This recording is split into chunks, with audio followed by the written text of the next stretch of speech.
Bonjour, bienvenue sur le podcast Une maison en France, un podcast en français facile pour ceux qui rêvent d'avoir une maison en France ou qui ont déjà une maison en France et bien sûr, évidemment, pour tous ceux qui veulent perfectionner leur français. Je suis Jérôme, je suis professeur de français langue étrangère et j'écris aussi des livres pour vous si vous apprenez le français. Chaque semaine, je lis un chapitre, ils sont tout petits, du roman en français facile, Les surprises du premier été. Puis, je vous explique le français utilisé dans le texte. Dans ce nouvel épisode, Petra et Peter poursuivent le grand nettoyage du salon. Dans la partie explication, je vous parlerai de 3 petits mots. Le premier, c'est le mot « qui » pour relier 2 phrases simples en une phrase un peu plus complexe. Et les 2 autres mots sont « ici » et « là ». Mais sans plus attendre, poursuivons l'histoire.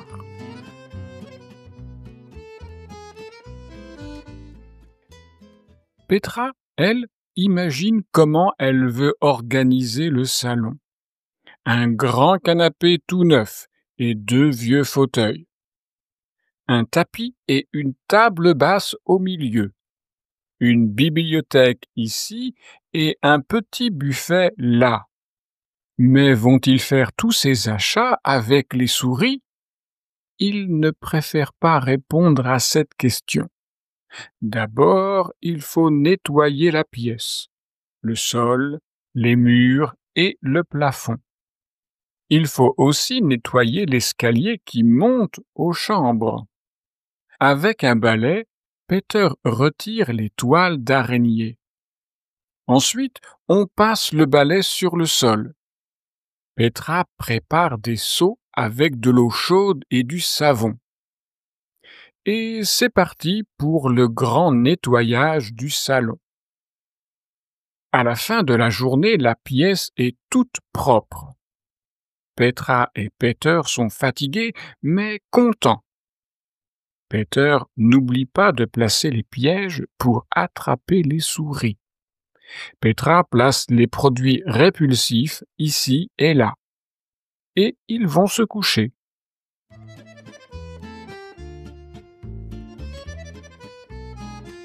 Et vous, comment avez-vous organisé votre salon ou votre salle de séjour? Avez-vous un tapis entre le canapé, les fauteuils et le meuble pour la télévision?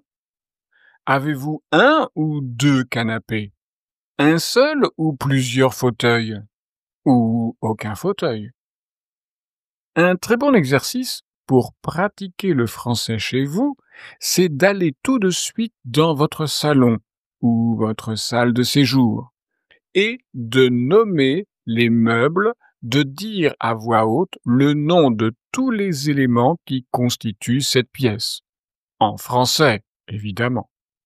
Vous pouvez dire « dans mon salon » ou « dans ma salle de séjour », il y a, et alors vous pouvez faire la liste des meubles. Il y a un canapé, un fauteuil, une table basse sur le tapis, etc.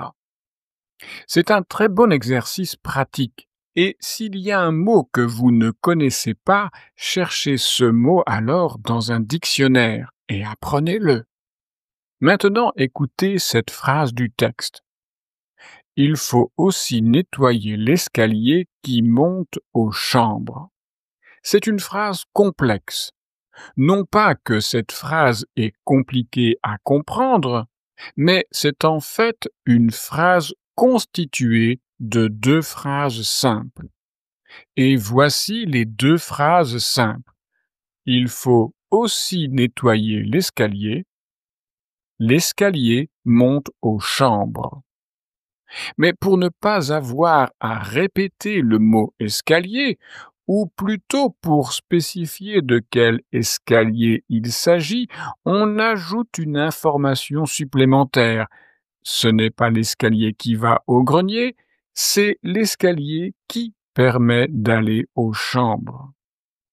Dans la deuxième phrase, on a remplacé l'article et le nom l'escalier par qui. Bien sûr, vous connaissez ce petit mot qui dans une question pour en savoir plus sur une personne. Le monsieur là, c'est qui? Qui est la dame à côté du monsieur? Qui veut un bout de chocolat? Dans ces exemples, le mot qui est un mot interrogatif qui désigne toujours une personne. Mais dans la phrase il faut aussi nettoyer l'escalier qui monte aux chambres, le mot qui est un pronom relatif, c'est-à-dire un mot qui met en relation deux phrases. La phrase simple, il faut aussi nettoyer l'escalier, et la phrase simple, l'escalier monte aux chambres. Ce pronom relatif qui remplace le sujet de la deuxième phrase, et il peut désigner tout aussi bien une personne qu'une chose. Voici un petit exercice. Je vais vous donner deux phrases simples et vous devez transformer ces deux phrases simples en une seule phrase avec le pronom relatif qui. Vous êtes prêts? C'est parti. Phrase 1. J'adore le vieux fauteuil. Phrase 2. Le vieux fauteuil est près de la cheminée. À vous. La phrase complexe que vous avez dû former doit être « J'adore le vieux fauteuil qui est près de la cheminée ». Encore une fois. Phrase 1. Nous avons acheté une maison. Phrase 2. La maison date de 1850. À vous. La phrase complexe que vous avez dû former doit être « Nous avons acheté une maison qui date de 1850 ». Encore une fois? Bon, d'accord. Écoutez. Phrase 1. Sur la terrasse, nous avons installé une pergola. Phrase 2. La pergola donne de l'ombre en été. À vous. La phrase complexe que vous avez dû former doit être « Sur la terrasse, nous avons installé une pergola qui donne de l'ombre en été ». Je vais vous parler maintenant de deux petits mots très utiles. Écoutez. Petra, elle, imagine comment elle veut organiser le salon. Un grand canapé tout neuf et deux vieux fauteuils, un tapis et une table basse au milieu, une bibliothèque ici et un petit buffet là. Je répète la dernière phrase. Une bibliothèque ici et un petit buffet là.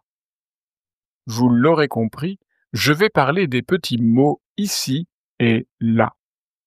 Ici s'écrit I-C-I. Là s'écrit L-A avec un accent grave sur la lettre A. Ces deux petits mots sont des adverbes de lieu, c'est-à-dire qu'on utilise ces mots pour indiquer un emplacement, une place, un endroit, un lieu. En principe, on utilise ici pour indiquer un emplacement qui est près de la personne qui parle.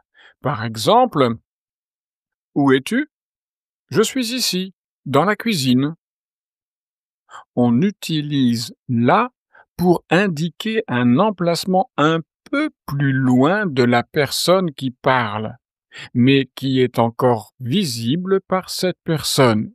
C'est-à-dire que la personne qui parle peut voir cet emplacement. Par exemple, « Où sont mes clés? » »« Tes clés sont là, sur la table de la cuisine. » Vous comprendrez que l'emploi du mot ici est assez flexible. Si quelqu'un dit « Qu'est-ce qu'on est bien ici ?» Ce ici n'est pas seulement l'endroit même où cette personne se trouve, à peine 1 mètre carré. Ce peut être la maison tout entière, le jardin, la propriété, le village et même la région. Et parfois, les Français utilisent là à la place de ici. Au lieu de dire je suis bien ici, vous pouvez entendre je suis bien là, avec une toute petite pause entre bien et là. Bien sûr, il y a encore d'autres emplois des 2 adverbes ici et là, mais alors je vais compliquer les choses et ce n'est pas une bonne idée. Allez, une dernière question. Si je dis « Regarde, il y a un chat sur le toit », après « regarde », quel adverbe dois-je employer?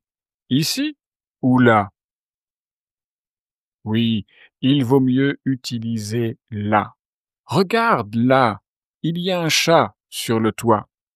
Voilà pour le 26e épisode de ce podcast. Dans le prochain épisode, Petra et Peter vont aller acheter un canapé. Vont-ils acheter un canapé tout neuf ou un canapé d'occasion? Vous le saurez au prochain épisode. Mais si vous ne pouvez pas attendre la semaine prochaine pour la suite des surprises du premier été, vous pouvez aussi acheter le livre papier ou l'e-book sur Amazon. Et si vous avez déjà dans votre bibliothèque les surprises du premier été, savez-vous qu'il existe une suite à cette histoire? Cette suite s'appelle « Les émotions d'un automne turbulent ». C'est la suite des aventures de Petra et Peter dans leur maison en France. Mais cette fois-ci, ça se passe en automne. Le livre papier et l'e-book sont disponibles sur Amazon. Soyez curieux et allez voir mes autres livres et dites-moi ce que vous en pensez. Si vous n'êtes pas encore abonné au podcast, abonnez-vous pour ne rater aucun épisode. N'hésitez pas à évaluer cet épisode avec 5 étoiles ou alors tout simplement écrivez un commentaire sympathique si votre plateforme d'écoute le permet. Ce serait vraiment très chouette. Ah, encore une chose, si vous aimez ce podcast, parlez du podcast à tous vos amis qui veulent aussi apprendre le français. 1 plus 1, ça fait 2, et plus il y a de personnes qui écoutent le podcast, mieux c'est, n'est-ce pas? Partagez aussi le podcast sur vos réseaux sociaux. Et rappelez-vous, avoir une maison, là, en France, c'est bien. Mais parler français à ses voisins ou aux gens du village qui ne parlent que le français, c'est encore mieux. Si vous voulez perfectionner votre français, je peux vous aider avec mes leçons en ligne. Pour en savoir plus, vous trouverez mon adresse e-mail et mon site internet dans la description de cet épisode. Au revoir!